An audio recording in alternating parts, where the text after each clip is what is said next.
জীবনের কি life save করব আগে না আগে কাজ করব বলেন? আগে লাইফ শেষ সেভ, তারপরে হলো কাজ। আগে যদি লাইফটা আমি সেভ না করতে পারি তাহলে আমি কাজও করতে পারবো না। আমি যদি মারা যাই তাহলে কাজ করব কিভাবে? আমার পরিবারের নানান সমস্যা। আপনি বাঁচলে আপনার পরিবার বাঁচবে, আর আপনি না বাঁচলে আপনার পরিবারের নানান সমস্যা থাকে যাবে। তো আপনারা সব সময় সেফটি ফলো করবেন। আর আমরা যে থিওরিটিগুলো আপনাদের শেখাচ্ছি এইগুলো মাস্ট বি ফলো করবেন। যে ফলো করবেন না তার কিন্তু যে কোনো মুহূর্তে অ্যাক্সিডেন্ট হতে পারে। তার কারণে অ্যাক্সিডেন্ট বলে কয়ে আসে না, ঠিক আছে? অনেক সময় কাজ করতে করতে আমার খেয়াল নাই, যেমন আমি সিলেটে বিবিএনআই কাজ করতেছি 75 মিটার উপরে, কিন্তু আমার উপরে আরেকজন কাজ করতেছে।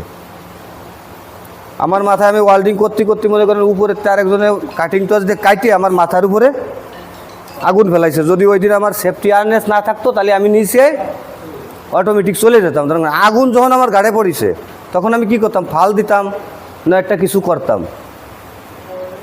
এই জন্য আপনারা সবাই কাজের সময় ফলো করবেন। গিরানিং বোঝেন? গিরানিং ভেরি ইম্পর্টেন্ট। 1 সেকেন্ডে 1000 বার ঘোরে, কিন্তু গিরানিংয়ের সাথে কখনো কোনো সময় জোর করবেন না। গিরানিংয়ের যে একটা গতি, এই গতিটি আপনারা শুধু ধরে রাখলেই ভাবের ভাব অটোমেটিক কাটিয়ে যাবে। আর যখন জোর করবেন অনেক সময় দেখা যাচ্ছে যে কাটিং ডিস্ক মাঝে মাঝে আপনি জব কাটতে গেলেন একটা বাড়ি খাবে, আরাম করে একটা বাড়ি খেলো। বাড়ি খেলে আপনার হাতের থেকে ছুটে গেলি আপনার যে কোনো স্থানে ক্ষত হয়ে যেতে পারে, ঠিক আছে? কাটিং যে ফায়ারটা কুচিটা যেন অন্য কারোর গায়ে না যায়। আমি এইভাবে ধরবো, যদি বুঝি যে এই ধারে লোক আছে না, তাহলে আমি গিরানিংটা ঘুরোই ধরবো, ঠিক আছে? আর রড, আপনারা যে রড গলান, রডের কিন্তু একটা ডিগ্রি আছে, বুঝছেন? ডিগ্রি বোঝেন?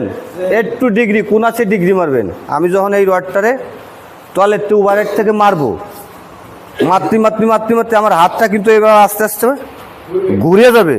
আর আমি যদি রডটারে এইভাবে করতে এরকম নিয়ে যাই তাহলে কিন্তু আপনার ক্যাপিং বা আপনার হোয়াট পাস ফিল আপ কোনো কিছুই হবে না। তার কারণ আপনার রডের কোনো ডিগ্রি নাই, আপনার খেয়াল খুশি মতো আপনি মারতেছেন, ঠিক আছে?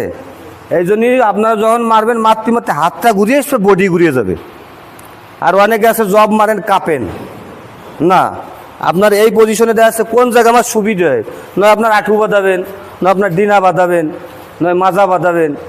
শরীরে একটা পজিশন এক জায়গা বাঁধাবেন, বাঁধালে আপনাদের ব্যালেন্সটা কী হবে? ঠিক থাকবে, ঠিক আছে? অটোমেটিক আপনারা দেখবেন যে সুন্দরভাবে জব মারতে পারবেন।